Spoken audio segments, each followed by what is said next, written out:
sur YouTube. Donc là, à partir de cet instant, c'est enregistré. Et on va commencer, comme on commence d'habitude, avec une prière, s'il vous plaît. Et bienvenue à tous qui arrivent en ce moment, hein, et on va commencer maintenant en faisant notre prière du début. Et j'aimerais demander à quelqu'un de faire la prière du début pour que nous puissions commencer. Et je vais demander à mon amie Ludivine de faire cette prière, si elle avait bien, s'il te plaît. Avec plaisir. Merci à toutes nos équipes spirituelles, à la Divine Source et à vous tous d'être présents ce soir. Merci de nous présenter toutes ces opportunités d'apprentissage, d'évolution et de compréhension. Merci de nous avoir tous unis dans un groupe avec plein de fraternité, d'amour et d'envie d'apprendre, de comprendre des mécanismes que nous ne voyons pas toujours, mais que nous ressentons. Merci à toutes les personnes qui organisent ces soirées également, de les mettre en ligne à portée de tous. Et merci pour tous ces enseignements qui vont être donnés et qui seront de précieux enseignements pour chacun de nous. Libre à nous ensuite d'aller chercher à comprendre et à adapter cela à notre être et notre existence. Merci beaucoup à tous d'être là et merci beaucoup à Luciano de nous permettre ce soir de nouvelles compréhensions. Merci aux équipes d'être présentes et d'encadrer aussi énergétiquement ces soirées. Et merci à tous.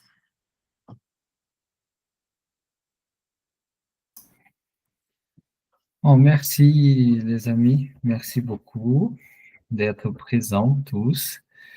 Je vais commencer à vous présenter. Dans la continuation de la semaine dernière, donc aujourd'hui c'est notre troisième rencontre. Et la semaine dernière, nous avons parlé de la désincarnation, qui c'est l'unique chose sûre que nous avons dans cette vie. Nous sommes sûrs que nous allons passer tous par la désincarnation, nous allons rentrer dans les plans spirituels plus tôt ou plus tard, ça dépend de chacun. Et nous avons commencé par là, en parlant de cet événement que nous sommes tous destinés à traverser, c'est la désincarnation. Nous avons parlé de cette passage, qu'elle peut être douce, suave, rapide, comme un doux rêve qui se passe très rapidement.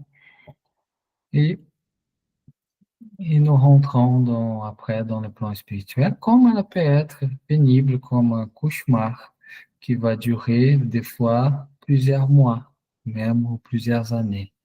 Donc, nous avons tout parlé de tout cela la semaine dernière et que ça va dépendre effectivement de comment nous avons mené notre incarnation, des trésors que nous avons construits dans notre cœur ou des poids que nous avons emmagasinés dans notre cœur. Ça dépend surtout de cela et d'autres circonstances qui fait que les passages peuvent être doux ou peuvent être pénibles. Mais nous avons la main d'adoucir ou de rendre pénibles ces passages. Et aujourd'hui, dans la continuité de cela, nous allons parler après, quand nous arrivons dans le plan spirituel, qu'est-ce qu'on peut attendre? Et c'est d'ailleurs une des questions fondamentales de toute philosophie. Où nous allons et qu'est-ce qu'on peut attendre de trouver après notre désincarnation? Bien sûr, là, on va parler un peu de la base avec en rapportant des compléments qui a été donné par rapport à la base. Avec la codification du spiritisme, et Kardec, les esprits de la codification, ils ont défini ce qu'est-ce que Kardec appelait les codes pénals de la vie future.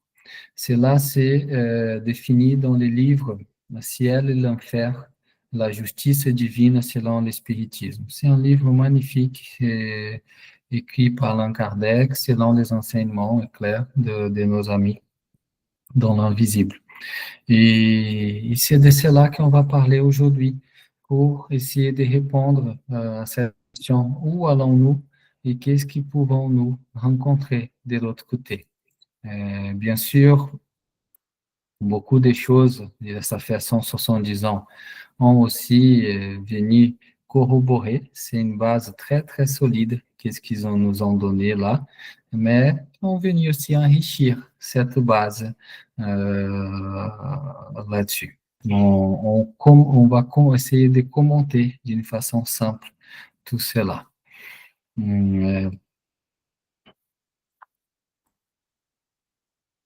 Donc, on va parler des peines futures selon le spiritisme, c'est comme ça que c'est nommé dans les chapitres 7 de ce livre, Le ciel, l'enfer, selon le spiritisme, que c'est un livre magnifique qui vient démystifier l'enfer éternel, les peines éternelles comme beaucoup de courants les préconisent, que ça n'existe pas et qu'on verra là aujourd'hui. Mais les ciels aussi, qui nous sommes assises dans une chaise au bord de la plage, sans rien faire, avec des vacances éternelles, cela, ça n'existe pas non plus. Donc, ça vient éclairer sur tout cela. Et c'est un livre qui ramène beaucoup, beaucoup de témoignages. La deuxième partie du livre sont que des témoignages des esprits de tout genre, ceux qui sont les plus évolués et ceux qui sont les plus souffrants, et qui nous donnent des exemples bord à tous, toute la théorie, tous les faits qu'on va parler. Et depuis ces livres, 170 ans, on a eu des millions de témoignages qui sont venus corroborer, enrichir cette compréhension et nous éclairer encore plus sur qu'est-ce qu'on peut retrouver de l'autre côté, comment c'est la vie de l'autre côté une fois que nous désincarnons. Bon, vous avez tous vu les films Noir Solar, je pense la plupart qui donnent une bonne idée dans de certaines circonstances. Bien sûr, c'est pas tout là qui est dedans, mais qui abrange une bonne partie de la population incarnée aujourd'hui. Donc, on y va. Avant tout, il y a une partie qui s'est abordée dans cet enseignement, qui commence pour dire que la chair, comme titre, la chair est faible. En fait, ils soulignent, nos amis soulignent que les activités de notre corps doivent leur développement à l'activité de l'esprit. Donc, le développement de notre cerveau, par exemple, de nos capacités, c'est un effet et non une cause. Je donne même une comparaison, Kardec dit un homme n'est musicien parce qu'il a la bosse de la musique, mais il n'a la bosse de la musique que parce que son esprit est musicien. Donc là vient à dire que la responsabilité est de l'esprit. Notre corps, c'est une enveloppe. C'est comme une machine qui va suivre les commandes qui viennent de notre principe intelligent, qui est celui qui va commander. Et là, on parle de responsabilité. Donc, on va parler de cette responsabilité qui nous sommes les artisans de notre corps, en quelque sorte, que nous les façonnons selon nos besoins et nos tendances. J'ai lu encore une partie de du début de ce chapitre qui dit la perfection du corps des races avancées ne serait pas le produit des créations distinctes, mais le résultat du travail de l'esprit qui perfectionne son outillage à mesure que ses facultés augmentent. Donc, à mesure que l'esprit il évolue, à mesure que sa conscience s'élargit, est expandue, il nécessitera des corps pour l'incarnation, des corps plus perfectionnés.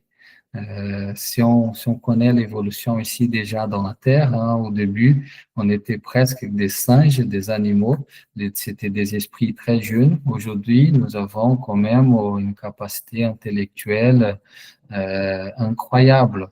Et dans des mondes supérieurs, les corps deviennent de plus en plus éthérés et s'éloignent de plus en plus de la partie instinct, de la partie animale. Et c'est l'esprit qui prend les dessus. Et ça vient, ça c'est l'évolution. C'est la tendance à mesure qu'on évolue. Tout tempérament, en partie, est déterminé par la nature de l'esprit. Donc, c'est l'esprit, c'est les principes intelligents qui commandent notre corps, qui les façonnent. On dit en partie parce que si notre corps a un problème, par exemple, on a un accident, on tape la tête et on endommage notre cerveau, notre esprit n'a plus un instrument qu'il peut faire qu'est-ce qu'il veut.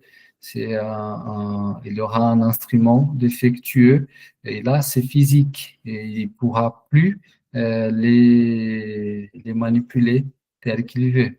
Ça c'est le cas par exemple des esprits qui naissent dans des corps qui ont des problèmes mentaux, par exemple.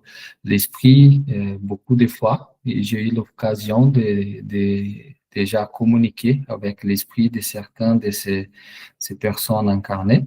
Ils sont parfaits, ils sont très intelligents, mais le corps, il est défectueux, entre guillemets, comme ça, donc ils sont comme dans une cage emprisonnés pour une raison donnée. Ils ne peuvent pas se manifester ces capacités telles qu'ils sont. C'est un peu comme un bon musicien, un Mozart, par exemple. Si on lui donne un piano cassé, il ne va pas faire de la belle musique, mais il va continuer à être un super musicien. C'est la faute du piano. Mais dans la plupart des cas, c'est l'esprit qui est le responsable. Donc nous, par exemple, c'est notre esprit qui va commander et qui va donner ces tendances. Et s'excuser en donnant, en disant que c'est la chair est faible, c'est comme s'échapper de la responsabilité. Et là, il y a une phrase qui a été dictée, qui est venue, qui la chair n'est faible que parce que l'esprit est faible. Okay.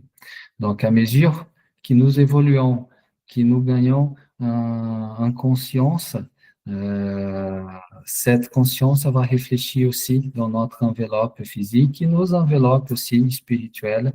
Et à mesure qu'on monte en incarnant des mondes supérieurs, nous avons des enveloppes de plus en plus subtiles.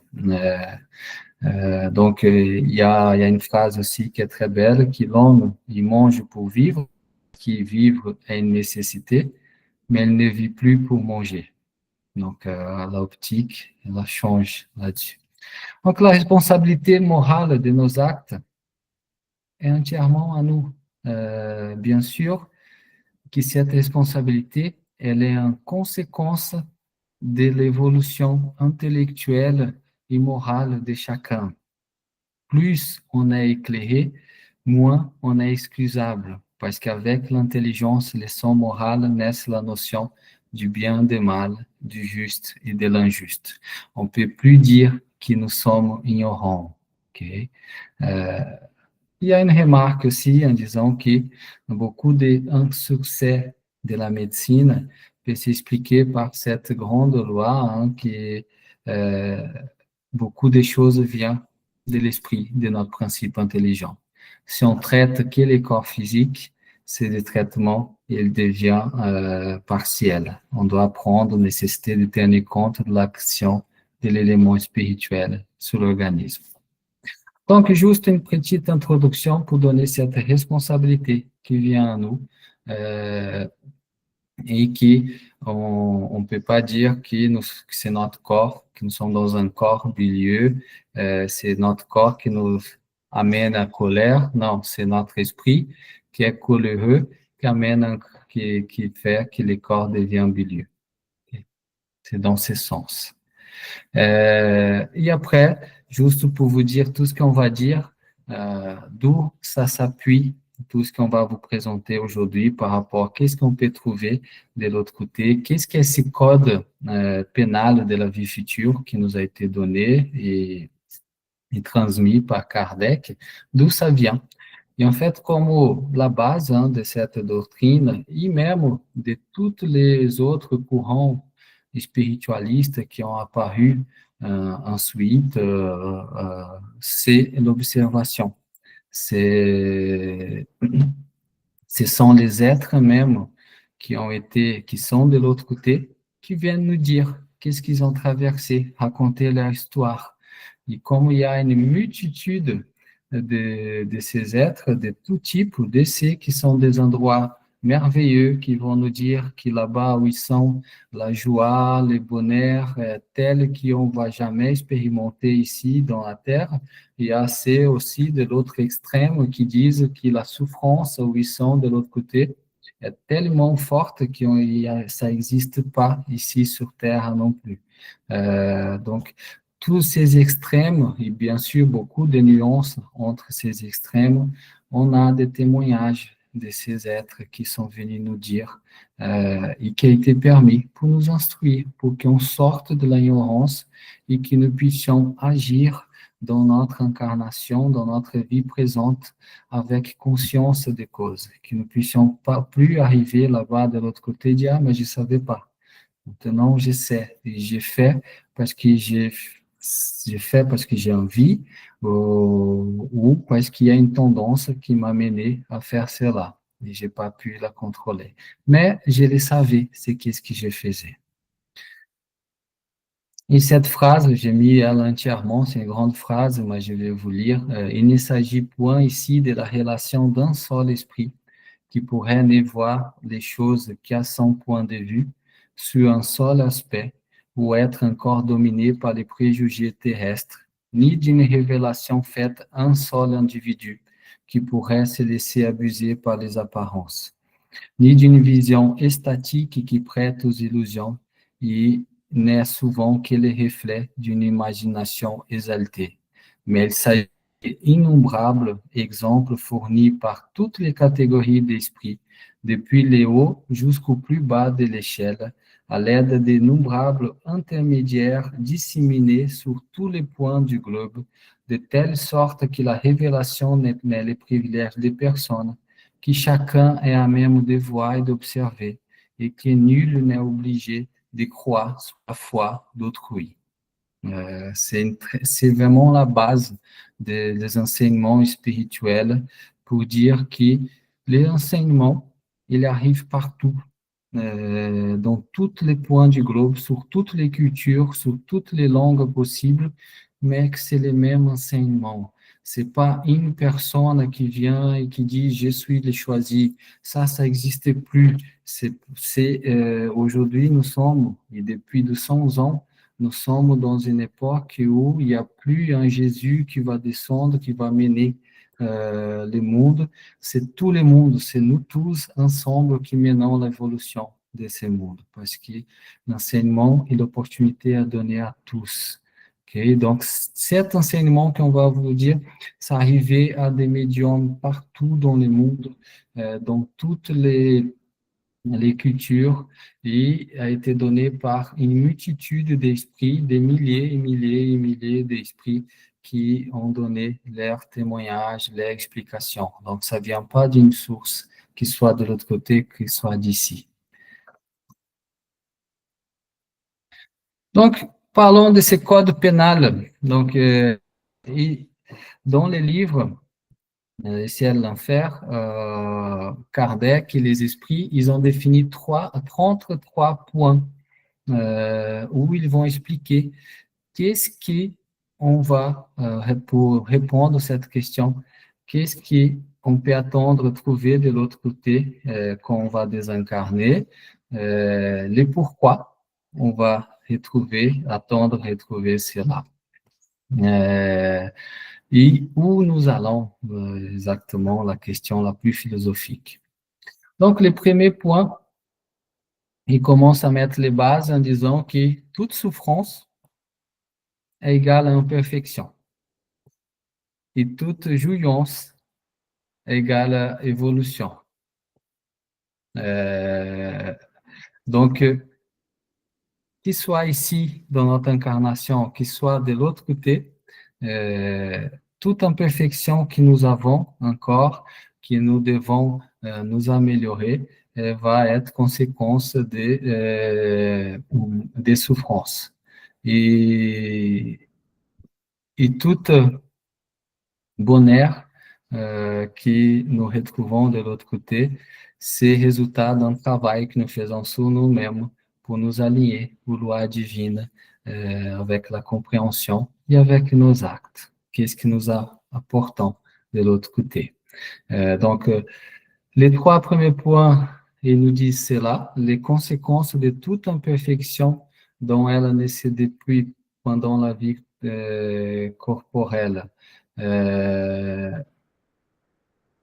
L'état de l'esprit heureux ou malheureux est inhérent au degré de son épuration ou de ses imperfections. Donc, plus nous allons augmenter notre conscience, agir dans la fraternité, dans l'amour de soi et du prochain, plus nous allons attendre à des sphères bienveillantes de l'autre côté. Et plus nous avons des imperfections de tout genre, plus nous allons avoir des sphères moyennes ou souffrantes de l'autre côté. Donc, le bonheur parfait est attaché à la perfection. Toute imperfection est à la fois une cause de souffrance et de privation de joie, de même que toute qualité acquise est une cause de jouance et d'atténuation des souffrances. Il n'est pas une seule imperfection de l'âme qui ne porte avec elle ses conséquences fâcheuses, inévitables, et pas une seule bonne qualité qui ne soit la source d'injuriance. Donc, il conclut en disant que les peines de l'autre côté est la somme de nos imperfections et que les jouances, c'est la somme de nos qualités que nous avons acquis, c'est le fruit de notre travail ici que nous faisons maintenant, que nous avons fait par nos passés. Ça nous rappelle beaucoup cette question de responsabilité, en disant que nous avons la clé dans la main. Qu'est-ce qu'on veut acquérir de l'autre côté? Qu'est-ce qu'on veut pour nous? Un futur pénible où on va devoir faire face à des conséquences difficiles, pour un futur doux où on va être parmi des êtres bienveillants, on va être en paix.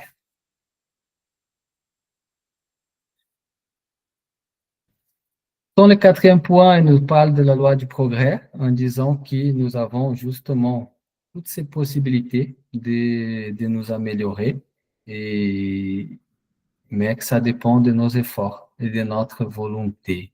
Rappelons que Dieu, la source divine, n'abandonne et ne veut la souffrance d'aucun de ses enfants, mais qu'il laisse à nous-mêmes les mérites de nos œuvres.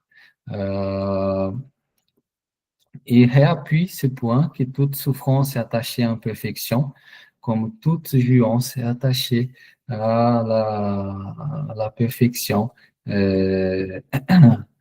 Donc, et que le ciel et l'enfer n'est pas circonscrit dans une région, il est en nous-mêmes.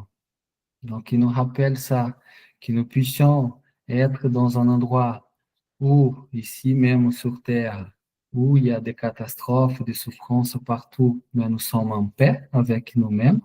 Nous allons traverser de la meilleure façon possible, où nous pouvons être dans un endroit où tout est beau, tout est merveilleux, et nous sommes dans une tristesse tellement profonde, comme nous voyons dans des pays très riches comme la Suisse, la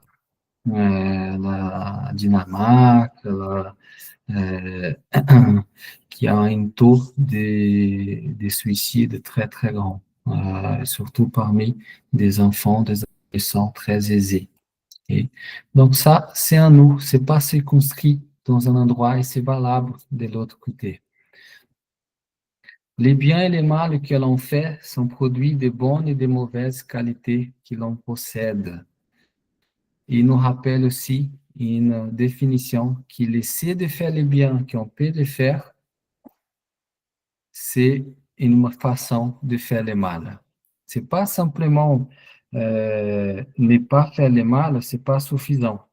L'essayer de pratiquer les biens, l'essayer de pratiquer une bonne action qu'on peut le faire, c'est une façon de faire le mal, parce que nous sommes en train d'éviter qu'un mal arrive à quelqu'un.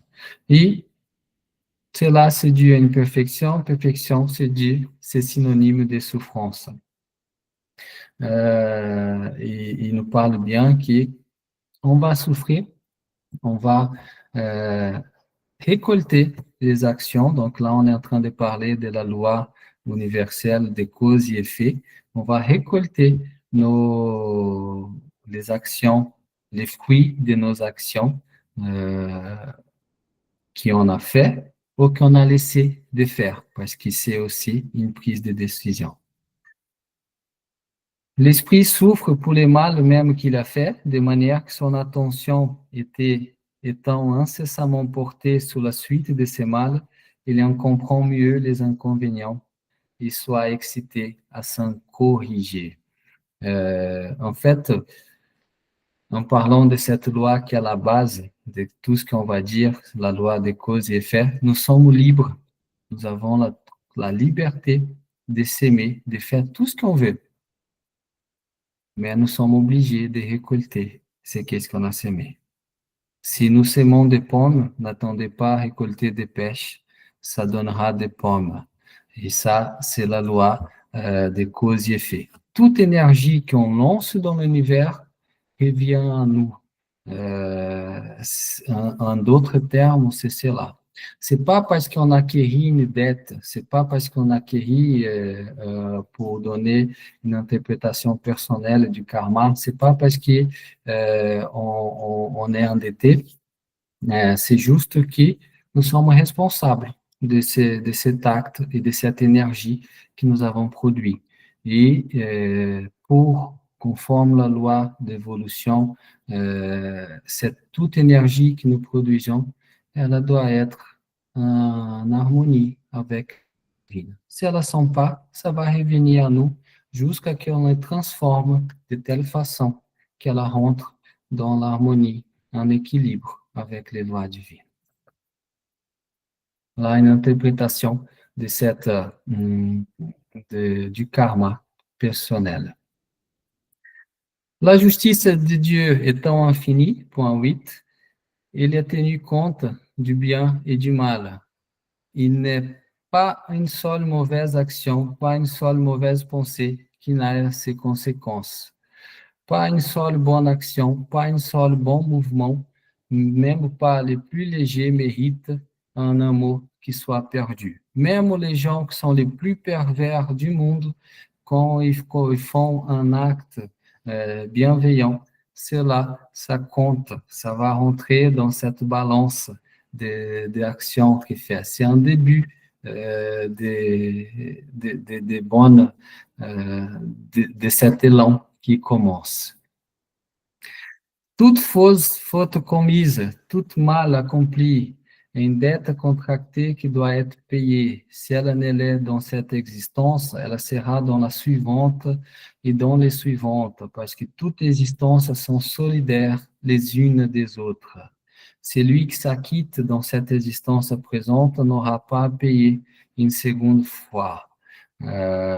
Donc là, j'aimerais vous amener à une réflexion dans le sens où le langage qui est utilisé à l'époque de Kardec, c'est un langage qui est adapté à la culture de l'époque. Comme nous montre Philippe, beaucoup de choses sont voilées, beaucoup de choses sont adaptées aux époques. Donc, sortez dans, ou prenez, comme dit les esprits de ces enseignements, les fonds des messages. Ne vous attachez pas à la forme. Ne vous attachez pas au mot proprement dit, mais les fonds. Quand il parle de dette, c'est exactement tout ce qu'on produit revient à nous. C'est pas parce qu'on est endetté avec ceci ou cela. Nous sommes endettés avec nous-mêmes. Nous avons fait cela, nous devons subir les conséquences. Nous devons rien à personne, hein. Ah, mais j'ai fait du mal à l'autre. Mais c'est mal, c'est à moi-même que je le fais. Donc, je dois harmoniser cette énergie et par connaissance des causes, je demande ensuite de réparer et de transmuter cette énergie que j'ai créée en faisant le bien. Ok? Donc, sortez de la forme, méditez surtout dans les fonds des messages. Ici, il y a beaucoup de vocabulaire qui est adapté au langage de l'époque. Ok? D'autres choses, Dieu ne punit personne, personne ne se punit, somos nous-mêmes qui nous punissons. C'est le fond de ces messages-là. L'esprit subit les peines de ses imperfections, soit dans le monde spirituel, soit dans le monde corporel. Toutes les misères, toutes les vicissitudes que l'on endure dans la vie corporelle sont des suites de nos imperfections, des expiations des fautes commises, soit dans l'existence présente, soit dans les précédentes. La nature des souffrances et des vicissitudes que l'on endure dans la vie corporelle, on peut juger de la nature des fautes commises dans une précédente existence et des imperfections qui en sont la cause. Donc, toute souffrance ou toute épreuve que nous passons dans la vie corporelle, ça nous donne un indice que peut-être nous avons mauvais usage dans une vie précédente et nous sommes venus aujourd'hui pour comprendre celui-là, qui la prochaine fois que nous aurons l'opportunité, nous ferons de bons usages, nous donnerons des valeurs. Euh, donc, nous-mêmes, nous façonnons notre bonheur ou notre malheur, que ce soit ici ou là-bas. Et la vie, l'incarnation, nous avons aujourd'hui, c'est une opportunité pour que quand nous retournons de l'autre côté, nous pouvons attendre de bels endroits, de belles régions. Ça dépend de nos actions d'aujourd'hui. Ça dépend qu'est-ce qu'on produit et qu'est-ce qu'on va amener avec nous après les passages. L'expiation varie selon la nature et la gravité de la faute. La même faute peut ainsi donner lieu à des expiations différentes selon les circonstances atténuantes ou aggravantes dans lesquelles elle a été commise. Bon, quand il dit faute, il dit que des actes, encore une fois, sortez du mot, ah, j'ai commis une faute, là, je suis dans le jugement. Non, c'est un langage approprié pour l'époque. C'est des actes qui contrarient les lois divines, les lois d'amour, de charité, de bienveillance à nous et à autrui. Et c'est vrai qu'un même acte n'a pas les mêmes conséquences, ça dépend de chacun, ça dépend du niveau de conscience de chacun. Quelqu'un qui commet un acte par ignorance n'aura pas les mêmes retours pédagogiques pour qu'il apprenne que c'est lui qui a commis en conscience des causes en voulant faire ce qu'est-ce qu'il a fait. Là, c'est un peu plus différent. Donc, tout ça, ça rentre dans la balance. Car, sous les rapports de nature de la durée du châtiment, aucune règle absolue uniforme. La seule loi générale est que toute faute reçoit sa punition et toute bonne action sa récompense, selon sa valeur. La durée du châtiment est subordonnée à l'amélioration de l'esprit coupable. Aucune condamnation pour un temps déterminé n'est prononcée contre lui. Ce que Dieu exige pour mettre un terme aux souffrances, c'est une amélioration sérieuse, effective et un retour sincère au bien. En quelques termes, et on voit ça dans les films Non Solar, André Louis, il a resté 7 ans dans les bases astrales.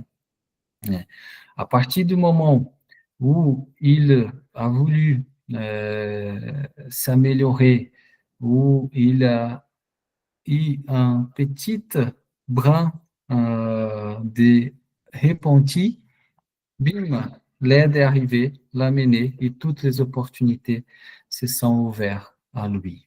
Okay? Donc, il n'y a pas, je vais devoir payer pendant 50 ans, 100 ans. Non, des fois, un même acte, un esprit va rester enchaîné dans cet acte, dans les bases astrales, comme André Luiz a resté, pendant 100 ans. L'autre va rester un an. Ça dépend comment il va, les actions qu'il va mettre en route pour s'amender, pour se réparer, et quelles sont ses intentions. Une fois qu'il a l'intention de se corriger et de faire le bien, les portes s'ouvrent. Ils s'ouvrent grandes, ouvertes. L'esprit est ainsi toujours l'arbitre de son propre sort. Il peut prolonger ses souffrances par son endurcissement dans le mal, les adoucir ou les abréger par ses efforts pour faire le bien. Ça revient toujours, la responsabilité, sommes nous-mêmes les artisans de notre propre sort. La durée du châtiment étant subordonnée à l'amélioration, il en résulte que l'esprit coupable ne s'améliorera jamais, il souffrirait toujours, et que pour lui, la peine serait éternelle. Donc, celui qui est entêté dans une direction et qu'il ne veut pas s'aligner aux lois divines, il va subir les conséquences de cet acte jusqu'à qu'il veuille s'aligner. Encore une fois, châtiment, c'est juste un mot qui est utilisé pour l'époque, mais là, on est à nouveau à la conséquence, juste en train de récolter les conséquences de nos actes. Personne ne punit personne. La spiritualité supérieure ne punit pas, Dieu ne punit pas. Par contre, il nous laisse la liberté. Il a créé des lois qui régissent tout l'univers, et ces lois sont immuables, on ne peut pas la changer. Et quand on enfreint, on va devoir subir les conséquences de cette action. Voilà, donc nous sommes libres, vraiment libres de s'aimer, de faire nos actes, mais nous sommes obligés de récolter. Une condition inhérente à l'infériorité des esprits est de ne point voir les termes de leur situation et de croire qu'ils souffront toujours. Donc, les esprits qui ont encore, sont des enfants spirituels et qui ont des croyances très limitantes, si on va dire comme ça. Par exemple, quelqu'un qui croit au ciel et l'enfer, et quand il va désincarner, il va arriver de l'autre côté. Il est dans un lieu de souffrance, pour lui, il est dans l'enfer. Et pour lui, il ne pourra plus jamais sortir de là, parce qu'il avait cette croyance. Il croit tellement qu'il va penser qu'il ne peut plus sortir de là. Et je peux vous dire qu'il y a beaucoup, nous aidons beaucoup en faisant des réunions médiumniques, des esprits comme ça. Et quand on arrive, on dit non, mon ami, vous pouvez maintenant sortir, vous n'avez plus besoin d'être là. Il ne croyait plus, il pensait qu'il était condamné éternellement, mais c'est par sa croyance et son ignorance. Okay? Les repentis est le premier pas vers l'amélioration, mais il ne suffit pas. Il faut l'expiation et la réparation. Donc, nos amis nous disent, c'est pas simplement parce que je vais dire pardon, demande pardon, que tout, voilà, ça devient rose et que je n'ai plus la responsabilité. Non, il faut que je répare et que j'expie. Expier et réparer, c'est faire face aux conséquences, ok? Ça ne veut pas dire qu'on doit souffrir. Et on va beaucoup parler, il y a beaucoup de gens et beaucoup d'interprétations qui disent à l'expiation, c'est forcément souffrir. Non, pas du tout. Et aujourd'hui, nous sommes dans une époque où l'objectif, ce n'est plus qu'on souffre, c'est qu'on transmute des énergies pas bienveillantes que nous avons créées dans des instances passées par des actions bienveillantes. Okay? Donc, on répare. Réparation, c'est corriger l'acte, et expier, c'est assumer la responsabilité et transmuter cette énergie. Okay. Donc, les repentir du cil et de l'air de l'expiation, ainsi qu'il donne l'espérance et prépare les voies de la réhabilitation. Mais la réparation seule peut annuler l'effet en détruisant la cause. C'est quand on va corriger cette énergie ou cette désharmonie en rendant harmonieuse. Un exemple, quand dans une vie passée, peut-être nous avons un contentieux. Pascal et Philippe, ils étaient des ennemis. Je ne dis pas que c'est vrai, hein, mais je donne un exemple. Ils étaient des ennemis dans une vie passée où ils sont battus toute la vie. Dans cette vie, ils sont venus avec l'intention d'échanger cette animosité. Ils sont venus avec cette intention d'échanger cette haine, rage qu'ils avaient un contre l'autre en amour. Donc, ils ont demandé de venir comme femme et mari en vivant ensemble, en oubliant bien sûr tout ce qui s'est passé, en créant, en tissant des liens d'amour. Quand ils vont retourner dans le monde spirituel, ils vont se rappeler toute l'animosité, mais en même temps, ils vont se rappeler de l'amour qu'ils ont tissé là, et que l'amour puisse prendre le dessus et qu'une relation désharmonieuse devienne harmonieuse. Un exemple hein, d'expiation qu'on fait quand on vient, quand on est dans des familles où on a cette non-affinité avec certains membres, que ce soit père, mère, frère, sœur, c'est dans un but de transmuter des énergies non harmonieuses.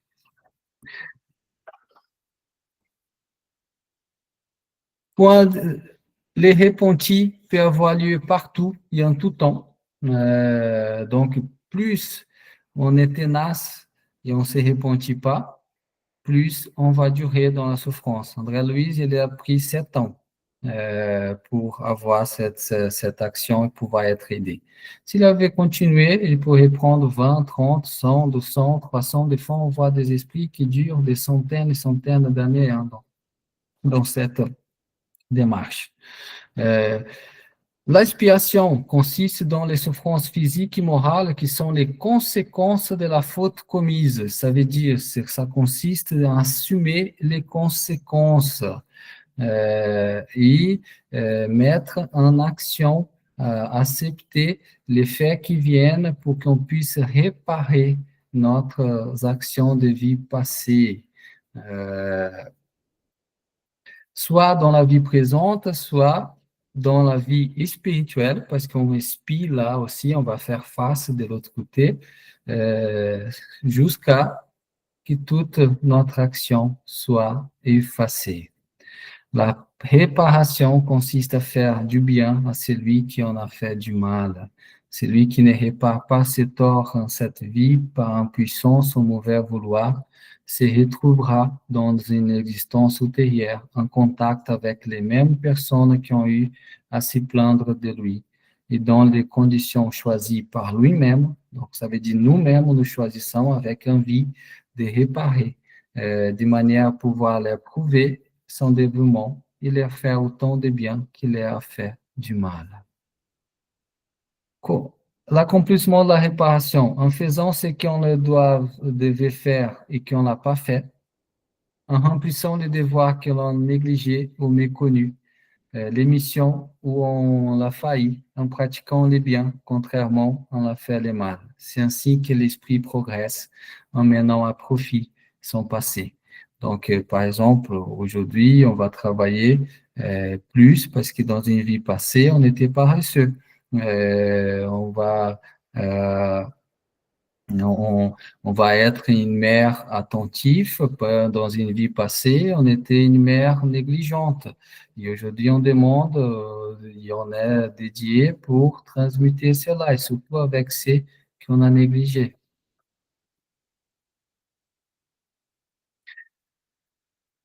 Les esprits imparfaits sont exclus des mondes heureux, dont ils troubleraient l'harmonie.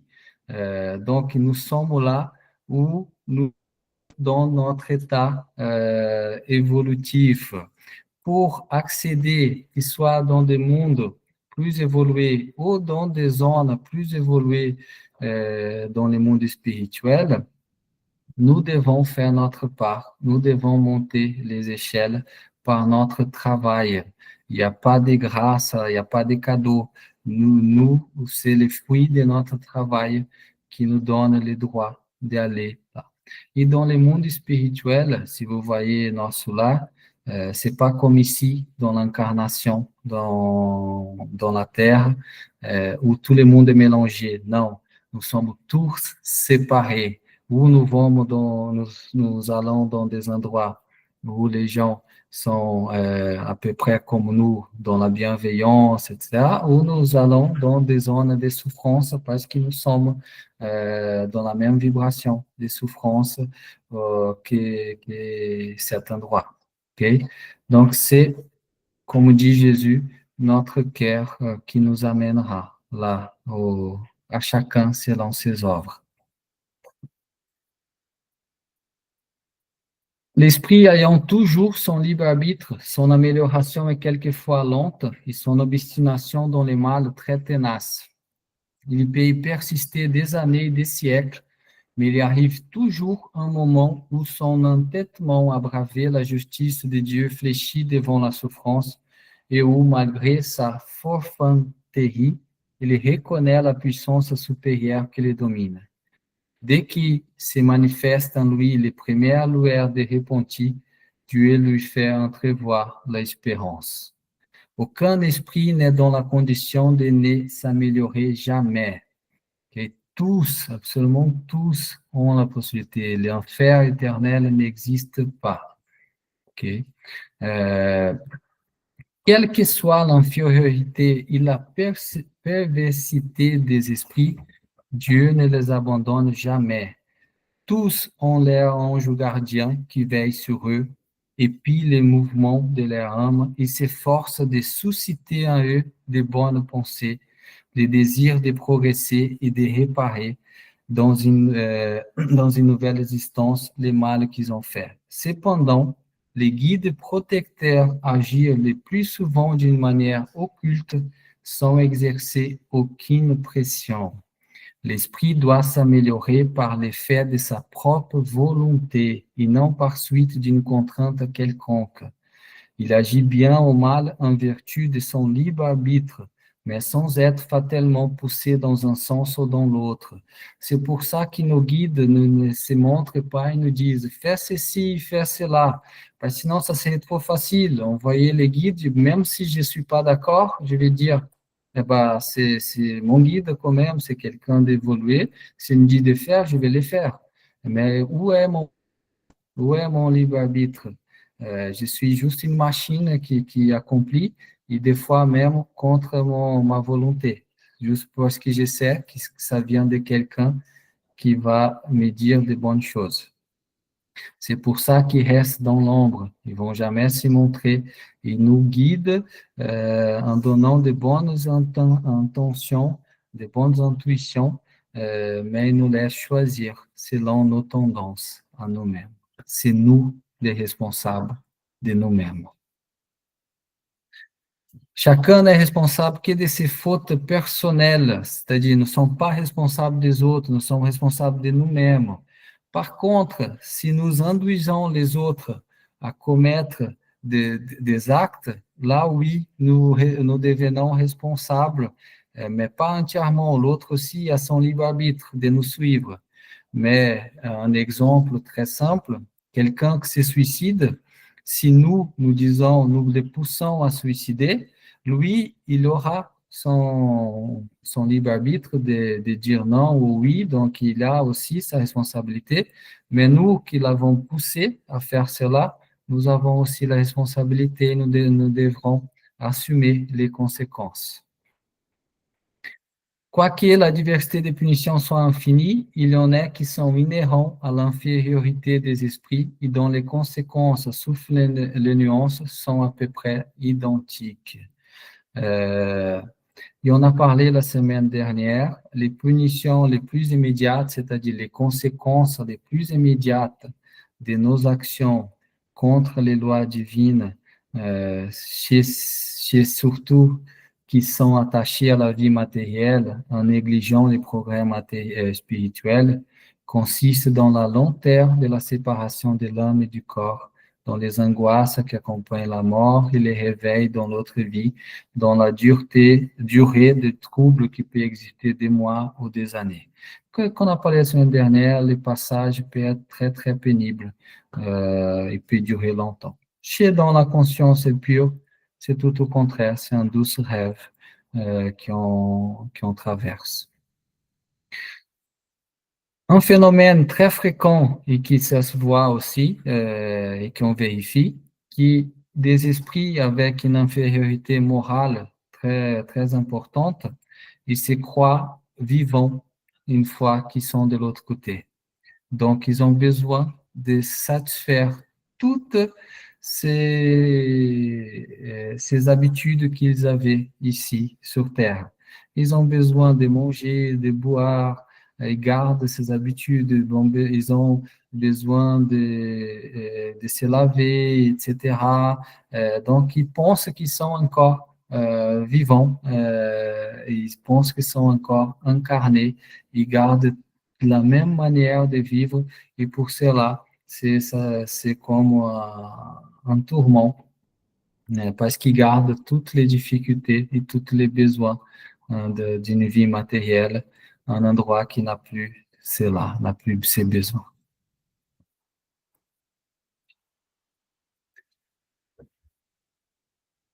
Pour un criminel, pour un assassin, la vie incessante de ses victimes et les circonstances du crime, c'est quelque chose de commun d'arriver.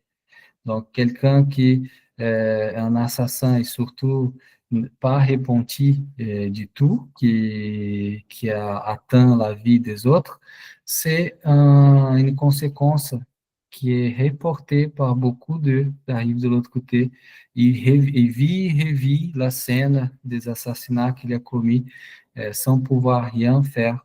Et si vous imaginez revivre un film 24 heures sur 24 heures, c'est un véritable supplice pour qu'il c'est lui-même, c'est sa propre conscience qui fait. Certains esprits sont plongés dans des épaisses ténèbres quand ils arrivent de l'autre côté. C'est la culpabilité qu'ils amènent en eux. D'autres sont dans un isolement absolu au milieu de l'espace, tourmentés par l'ignorance de leur position et de leur sort. Les plus coupables souffrent des tortures d'autant plus poignantes qu'ils n'en voient pas les termes. Beaucoup sont privés de la vie des êtres qui leur sont chers.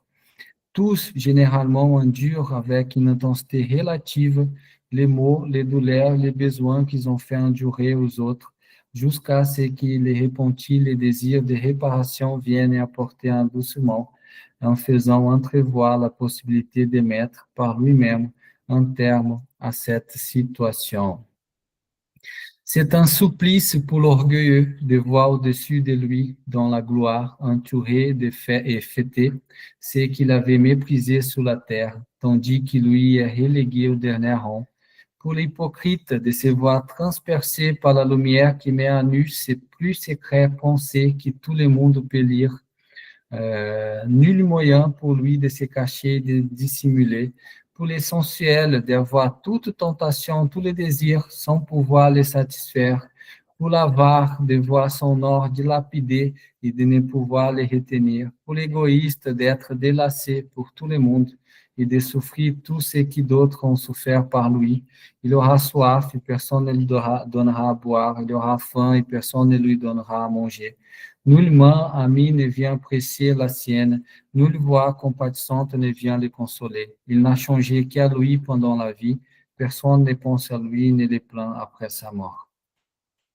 Les moyens d'éviter ou d'atténuer les conséquences de ces défauts dans la vie future, c'est de s'en défaire le plus possible dans la vie présente. C'est de réparer les mal pour n'avoir pas à les réparer plus tard d'une manière plus terrible. Plus on tarde à se défaire de ces défauts, plus les suites en sont pénibles et plus la réparation que l'on doit accomplir est rigoureuse. Je vais passer un peu plus vite parce que c'est déjà 21h15 pour donner un temps pour les réponses, mais on a déjà beaucoup parlé. Je pense que les textes parlent d'eux-mêmes des fois. La situation d'esprit dès son entrée dans la vie spirituelle est celle qui est préparée par la vie corporelle. C'est juste les conséquences de qu'est-ce qu'on a fait dans notre vie.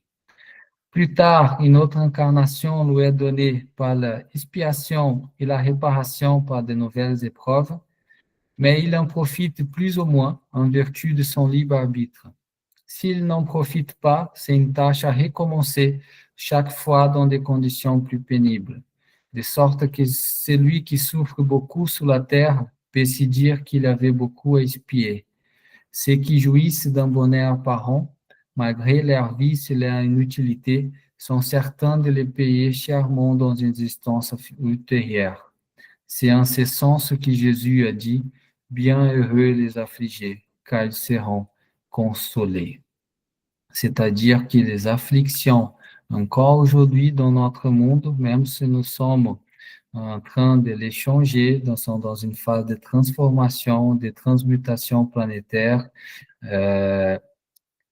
c'est une manière de réparer, c'est un cadeau divin qui vient à nous, une opportunité pour transformer des actes ou des énergies que nous avons créées. Ce n'est pas une punition. C'est pour ça que Jésus dit, bien heureux les affligés, car ils seront consolés. Pas tous, ceux qui ont cette conscience et qui en profitent de cela en respectant l'ordre divin.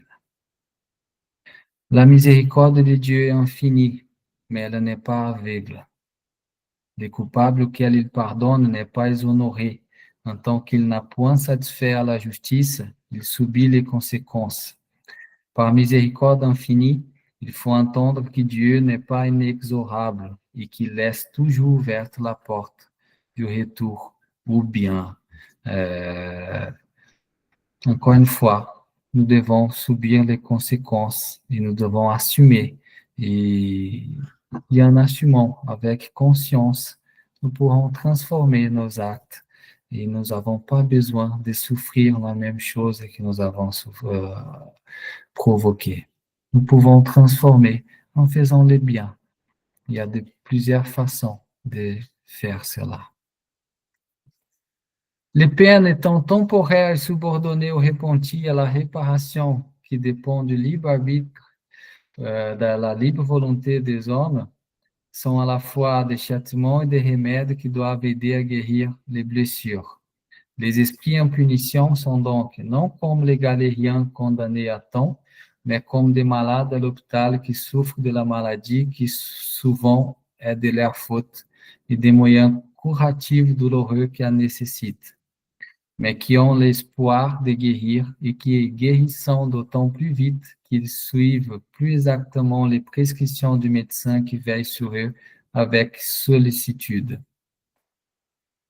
Ou peine que l'esprit endure dans la vie spirituelle vient se joindre celle de la vie corporelle, qui sont la conséquence des imperfections de l'homme, de ses passions, des mauvais emplois de ses facultés, de l'expiation de ses fautes présentes et passées. C'est dans la vie corporelle que l'esprit répare le mal de ses existences antérieures, qu'il met en pratique les résolutions prises dans la vie spirituelle. Ainsi, il s'explique ces misères, ces vicissitudes qui, au premier abord, semblent n'avoir pas de raison d'être et sont de toute justice dès lors qu'elles sont acquises du passé et qu'elles servent à notre avancement. Donc, rien n'est, encore une fois, dépasser les mots qui sont employés ici, prenez les fonds du message. Rien n'est pour nous punir, rien n'est pour nous juger coupables. Tout est pédagogique, tout qui vient à nous, c'est en quelque sorte pour que nous puissions comprendre et nous améliorer et nous pousser vers un futur de bonheur. Tout est là pour nous aider. Tout est là pour qu'on comprenne. Mais le plus important, c'est notre esprit. Le plus important, c'est notre principe intelligent. Si la chair doit être châtiée pour que notre esprit comprenne, on demande cela. Et la plupart des temps, sommes nous-mêmes qui nous avons demandé. Okay? Et arrivant à la fin, on pourrait se demander, mais pourquoi Dieu n'a pas créé, pourquoi la source divine n'a pas créé ces créatures déjà parfaites? Pourquoi il n'y a eu pas cette perfection? Euh, il pouvait, sans doute, il pouvait faire ça, mais dans sa sagesse, comme ils disent nos amis, il a voulu que le progrès fût la loi générale, que chacun soit responsable de soi, que ne soit pas un cadeau et qu'il n'y ait pas des élus. Il aime tous pareil, mais qui nous a donné les mêmes opportunités. Il nous a donné, il nous a créés tous pareils et nous avons tous un temps indéterminé, la éternité, pour tout comprendre, pour faire notre propre chemin, nos propres expériences. Mais bien sûr, il y a des lois qui nous limitent et qui nous poussent à ces chemins pour avoir un futur de bonheur. Les hommes sont imparfaits, sujets à des vicissitudes plus ou moins pénibles. Ça, c'est un fait qu'on on voit tous les jours.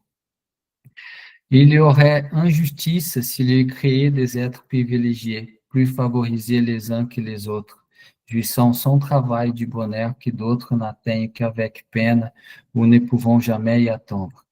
Mais où sa justice éclate, c'est dans l'égalité absolue qui préside à la création de tous les esprits. Ceux qui sont arrivés au but ont passé, comme les autres, par la filière des épreuves et de l'infériorité. Ceci admis, quoi de plus juste que la liberté d'action laissée à chacun? La route du bonheur est ouverte à tous. Le but est le même pour tous. Les conditions pour attendre sont les mêmes pour tous. La loi gravée dans toutes les consciences est à tous. Dieu a fait du bonheur le prix du travail et non de la faveur, afin que chacun ne les mérite. Et pour finir, on peut résumer ainsi les codes pénals de la vie future en 3 points. La souffrance est attachée à l'imperfection. Donc, toute imperfection, c'est et toute faute qui ensuite suite à cette imperfection, propre, elles, son propre châtiment, c'est-à-dire, on doit subir les conséquences qui va nous embêter, qui va nous tirer les oreilles, qui va nous éclairer. En fait, c'est dans ce but toujours d'éclairage, pas de punition, hein, pour nous éclairer. Par ses conséquences naturelles et inévitables, comme la maladie et la suite des excès, les nuits, celles de l'oisiveté, sans qu'il soit besoin d'une condamnation spéciale pour chaque faute et chaque individu. C'est-à-dire, il n'y a pas Dieu là qui est en train de nous punir, c'est juste conséquence de nos actes et que ça fait partie de cette moyen d'apprentissage qui nous a été légué. Tout homme pouvant se défaire de ses imperfections par l'effet de sa volonté peut s'épargner les maux qui en sont la suite et assurer son bonheur futur. Telle est la loi de la justice divine. À chacun selon ses œuvres, dans les ciels comme sur la terre. Nous sommes les ouvriers de notre bonheur ou de notre malheur. Si la source n'est pas dans cette vie, elle est dans des vies passées. Et plus nous mettons en pratique des actions pour nous améliorer, pour corriger nos imperfections et apprendre à aimer dans tous les sens de ces mots, aimer à soi-même, aimer les autres, comprendre les lois divines, plus on va construire des trésors de l'autre côté. Pour résumer aussi, nous allons, quand nous désincarnons, là, suivons notre état évolutif et suivons nos tendances morales. Il n'y a aucun but de nous mettre parmi des personnes perverses si nous ne sommes pas pervers. Par contre, il n'y a aucun lieu de mettre un pervers parmi les personnes douces et pacifiques.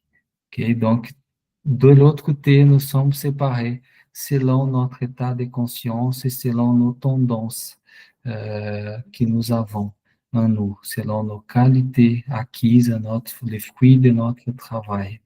Et tout ce que nous importons avec nous, oublier la chair, oublier les titres, oublier tout ce qui est matériel, nous importons en nous les fruits de chaque expérience, c'est-à-dire comme certains disent les mal ou bien, mais on peut dire l'amour ou la haine, l'harmonie ou la désharmonie de toutes les actions que nous avons vécues et que nous avons produites.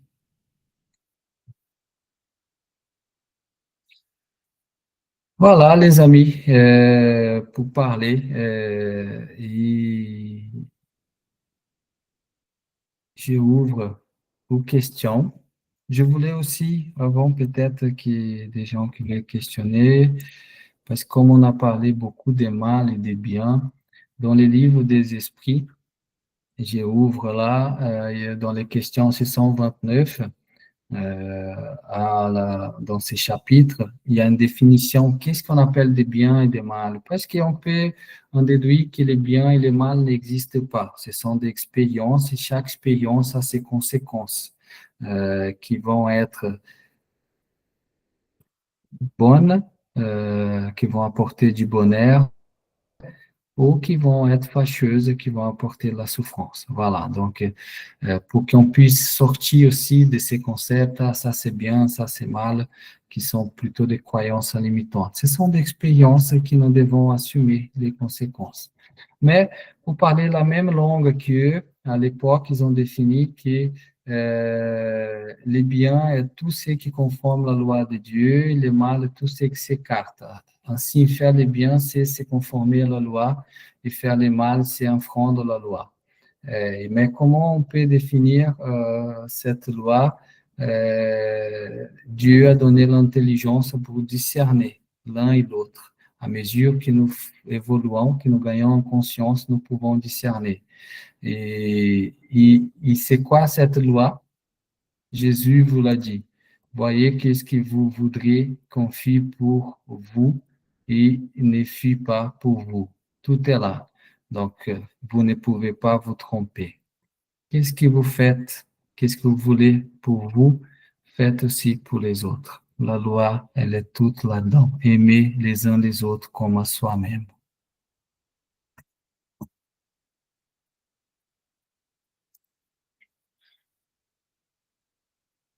Si vous avez des questions, s'il vous plaît, ou des commentaires, des compléments, s'il vous plaît. Oui, Hernani, s'il te plaît. Bien, tout ça, ça résume au principe de la loi de libre-arbitre, quoi, là, action et réaction, et cause et conséquence. Né? Personne ne va avoir de bien s'il fait de mal. Ça, c'est clair et net. Et dans les maladies, hein, comme tu as bien dit, Dieu, il est bon. Hein, il faut qu'on commence, hein, si on n'est pas déjà à se libérer de cette mentalité, de ce rythme de, comment on dit, des croyances limitantes qui on nous a été insérées pendant plusieurs incarnations. C'est une chose vitale.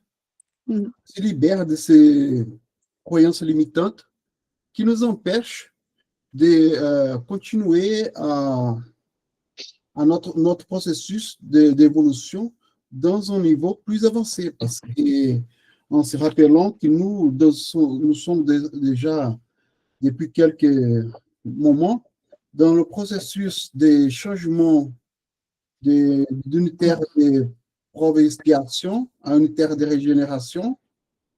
Et le temps, il ne compte plus à faveur, on peut dire comme ça, entre guillemets, voilà, de nous, voilà.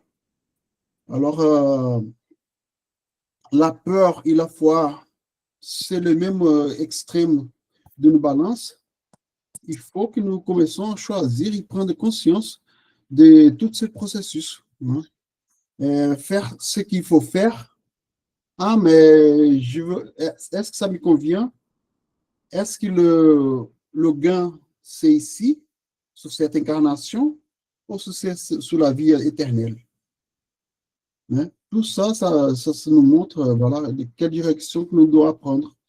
Et assurer nos actes pour meilleur avancer. C'est pas avec le claquement de doigts, parce qu'on travaille dans un processus long d'évolution, mais il faut il faut que nous puissions agir, hein, conforme ce qu'on est en train d'apprendre. Pas dans la vitesse de la lumière, bien sûr, c'est normal, mais dans l'acceptation et dans la compréhension et dans la réflexion des enseignements des esprits, voilà. Et sur tout ce qui a été écrit, c'est pas de prendre dans le radicalisme, dans l'extrémisme, parce que la littérature qui a été appliquée et la pédagogie, c'était pour la culture du 19e siècle, mais de mettre tous ces enseignements dans un langage actuel, né, et dans notre mentalité d'aujourd'hui, quoi. Ok. Voilà. Merci, mon ami. Merci. Quelqu'un veut poser une question, des questions ou des commentaires, s'il vous plaît?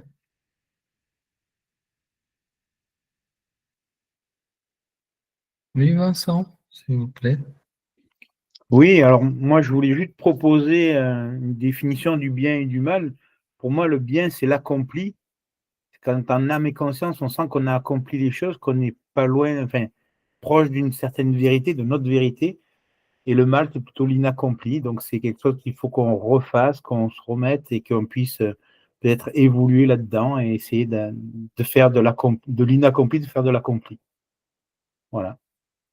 Ok. Merci.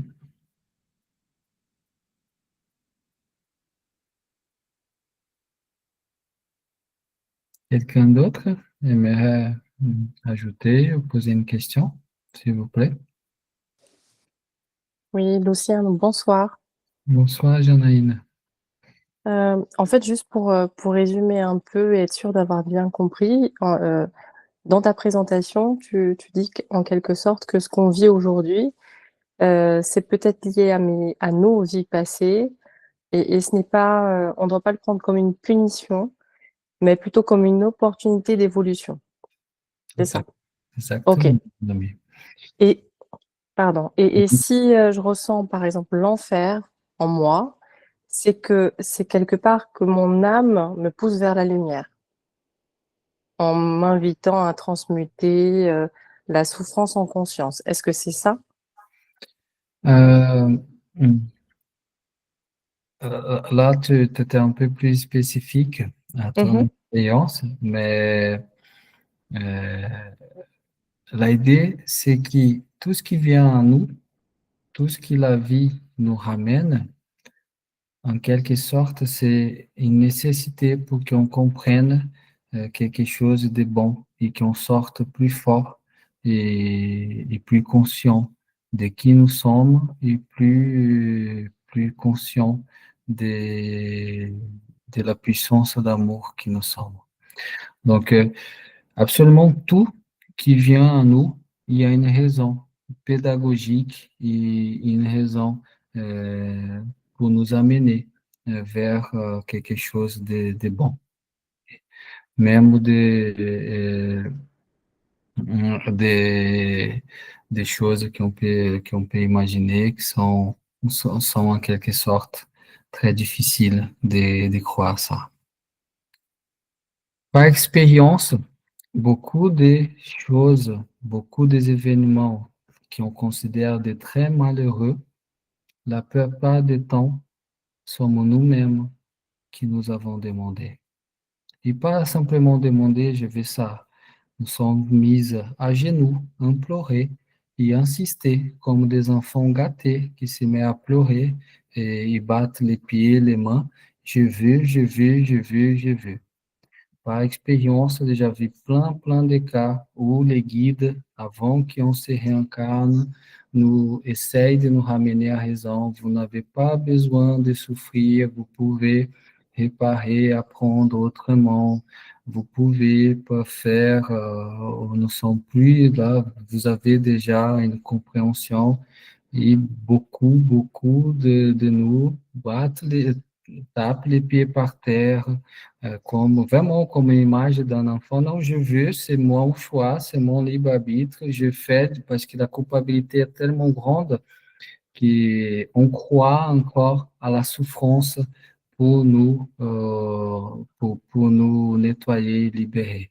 Et nous sommes dans cette transformation des changements intérieurs à partir du moment qu'on va voir, qu'on peut apprendre par l'amour, qu'au lieu de souffrir, porter des soulagements, et là, ça va être une expiation bien plus douce, dans le sens, si on va donner notre temps à aider, à soulager, qu'on va être épargné des plaisirs matériels parce que nous devons être attachés à des tâches bienveillantes. Ça, c'est une expiation bien plus douce que nous pouvons tous faire, qui est avoir une maladie très grave, avoir un accident ou un handicap très imposant.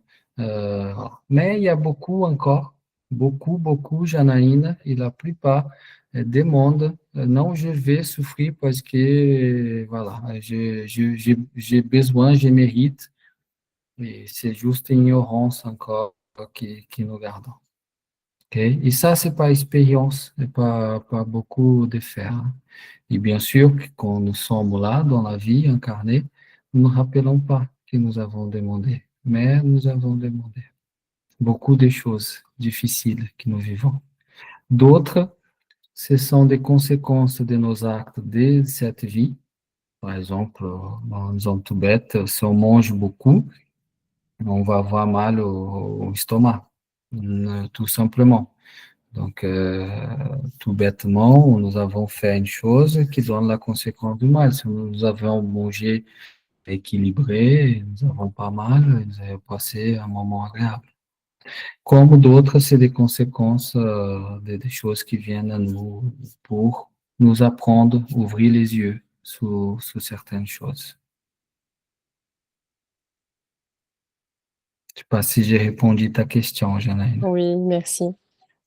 Et c'est dans ce sens qu'on retrouve dans les littératures, qui soient dites sacrées, qui soient la Bible, la Torah, le Coran, les livres des bouddhistes ou des courants ou d'autres courants, qui remettent leur confiance, qui soit au destin, qui soit à Dieu, qui soit à la source, parce qu'ils avaient cette compréhension, ils savaient que rien qui venait était pour punir ou qui était injuste. Tout était dans un but de nous pousser vers les progrès, de nous pousser à nous améliorer et de nous pousser à retrouver un futur de bonheur.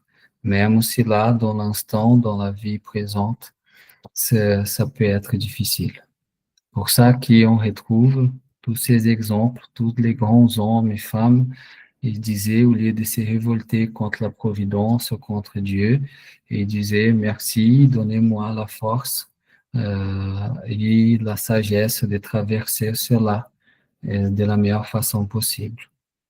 Mais toujours avec la gratitude, parce qu'ils savaient qu'il est l'esprit, le plus important, notre être intelligent, notre être éternel, est ressorti, blanchi ou plus éclairé de tout ça.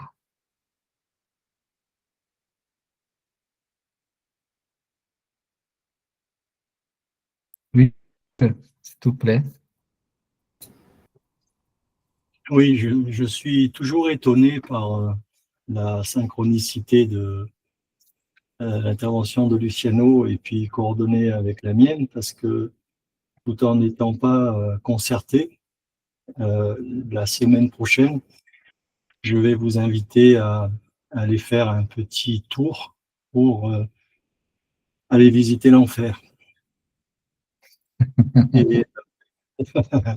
Et rien de plus et rien de moins que ça. Et on va voir ensemble que, comme l'a dit Luciano, que l'enfer n'est pas un lieu extérieur à soi, mais qu'il est à l'intérieur de chacun de nous. Et enfer, notamment en langue des oiseaux et dans la langue française, c'est la racine du mot enfermé. Et donc, on est enfermé dans son propre destin que l'on a choisi par ses actes, comme l'a dit fort justement Luciano. Et le mal et le bien sont deux pôles opposés d'une seule et même force, qu'il nous appartient en fait de choisir en toute connaissance de cause, et qu'il nous appartient aussi de travailler à atteindre un état de perfection. Et on va rentrer dans le détail de chaque cercle de l'enfer correspondant en fait à la fois à un péché, entre guillemets, mais aussi à une vertu qui lui correspond. Et c'est un travail à faire en chacun de nous. Et on verra qu'en nous cohabitent la bête et le divin. Et comme l'a dit le texte de l'Apocalypse, le 666, c'est un nombre d'hommes. Ça n'est pas une bête extérieure à soi, et on le verra la semaine prochaine, entre autres. Voilà, donc je suis toujours épaté parce que ce que j'ai entendu ce soir est en parfaite résonance et adéquation, et je vais essayer de compléter tout ce qu'a dit fort justement Luciano ce soir. Et en tout état de cause, j'insiste sur le fait que l'enfer n'est pas un lieu extérieur, mais c'est à l'intérieur de nous et ça correspond à un état d'être. Merci Philippe, merci beaucoup. Et c'est vrai qu'on ne se parle pas pour faire qu'est-ce qu'on fait, on devrait peut-être, hein, mais non, chacun fait sa sauce et là. Oui, Janaïne, tu voulais dire. Oui, et oui. Juste, ça me fait penser un peu à ce que vous avez dit, Luciano et Philippe, à une phrase dont je connais pas l'auteur, en tout cas je me souviens plus, mais ce que je résiste persiste et ce que j'accueille se transforme. Voilà, comme un acte d'amour envers soi-même, et c'est un peu une porte vers la guérison, qui est très souvent difficile à franchir. Exactement, c'est une phrase psychologique très profonde. Tout ce qui nous acceptons pas, nous prenons pour nous, nous enchaînons à nous. Donc, tout non-pardon, c'est une prison à nous-mêmes. Ok. Très bien, les amis, c'est déjà 42. Je vous remercie beaucoup pour votre présence et votre participation. Je voulais vous dire que voilà, on a commencé, c'est la troisième fois qu'on se rencontre. On a commencé un peu pas dans un début traditionnel. Nous commençons à parler d'abord par la désincarnation, qui c'est l'unique destin que nous sommes tous, que nous allons tous traverser, que nous sommes tous sûrs et qui fait peur à beaucoup de gens. Nous avons montré cela la semaine dernière et aujourd'hui nous parlons un peu qu'est-ce qu'on peut attendre et qui parler un peu de souffrance ou de bonheur futur et que ça dépend que de nous de construire tout ça. On va commencer peut-être la prochaine fois à parler dans le sens inverse après de la incarnation. On a parlé de la désincarnation, mais processus d'incarnation. Et vous allez voir que les témoignages disent que s'incarner, c'est beaucoup plus souffrant que désincarner. C'est beaucoup plus dur pour l'esprit. Okay? Mais on va parler de ça peut-être dans les prochaines. Et on va commencer à développer certains principes comme la réincarnation, que nous parlons déjà, le libre-arbitre, la source divine qu'on peut appeler des dieux, la vie dans le monde spirituel, et tout ça, on va développer au fil de la base. Et au fil du temps, l'idée, c'est d'élargir tout ce que nous disons là pour l'instant, en prenant la base avec tout ce que nous avons reçu ces dernières années, ces 170 ans depuis la codification et des différents courants. Okay? Comme ils ont dit, les messages arrivent partout, en tout. C'est pas un privilège d'un ou d'autres personnes. Et c'est notre union, notre fraternité qui va nous amener à sauter un cap, qui va nous amener à évoluer. Il n'y aura pas un Jésus qui viendra incarner sur terre. Sommes nous, sommes notre union qui fera cette tâche-là.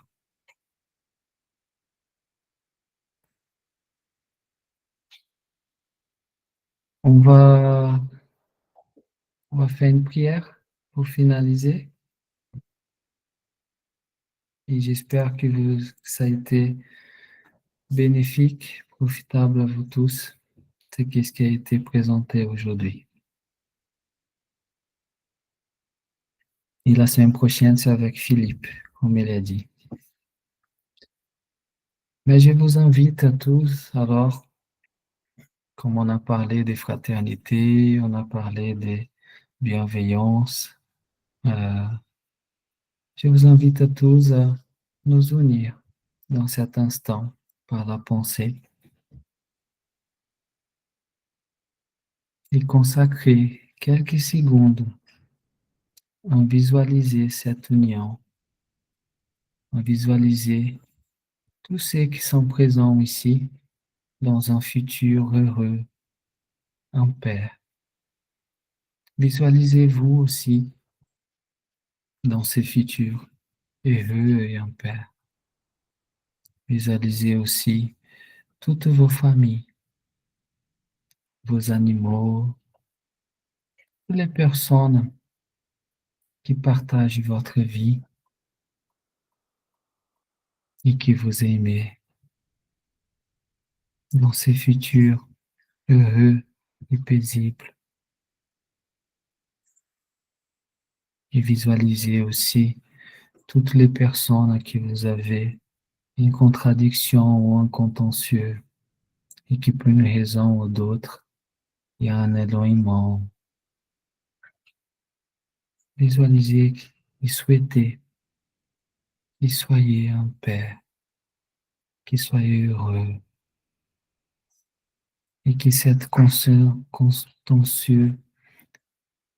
soit résolu, que vous pouvez partager des moments où les sourires, la tendresse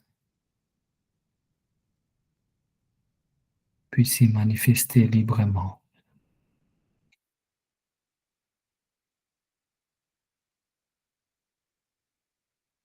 Toutes ces visualisations n'est pas impossible, au contraire. C'est notre destin à tous. Nous sommes destinés au bonheur et non à la souffrance.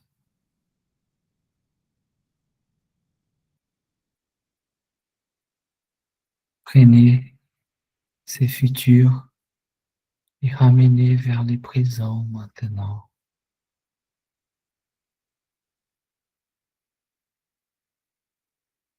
Prenez conscience que vous n'êtes et vous ne seront jamais abandonnés. Vous faites partie d'une famille universelle où les plus éclairés veillent sur les moins éclairés. Et nous pouvons intégrer cette chaîne consciemment aujourd'hui en acceptant l'aide des plus éclairés et en aidant dès que possible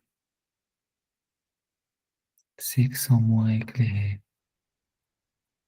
sans les juger, avec beaucoup de compassion et beaucoup d'amour. La miséricorde divine, elle est toujours présente et elle vient toujours adoucir les épreuves, les expiations.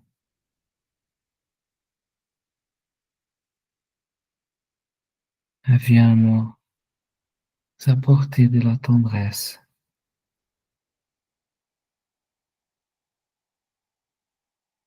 et nous montrer, nous réaffirmer que nous sommes aimés indépendamment de nos actes.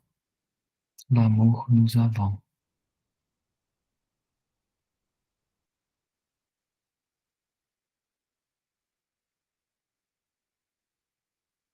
Que la paix soit avec vous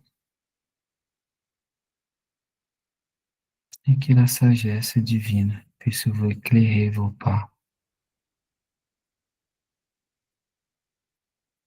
et que ce monde puisse transformer en un paradis de paix, de bienveillance au plus vite. Et permettez-nous, Seigneur, permettez-nous, chers amis, plus élevés, de contribuer, d'être des instruments pour que ce paradis puisse se manifester au plus vite. Merci à tous et à la prochaine fois, les amis.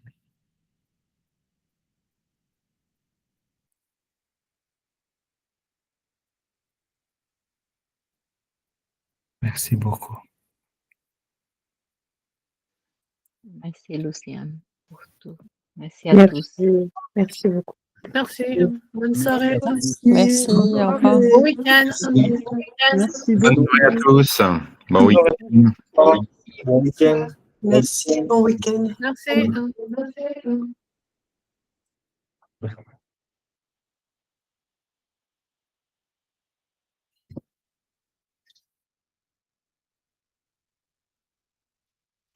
Bonne soirée, les amis.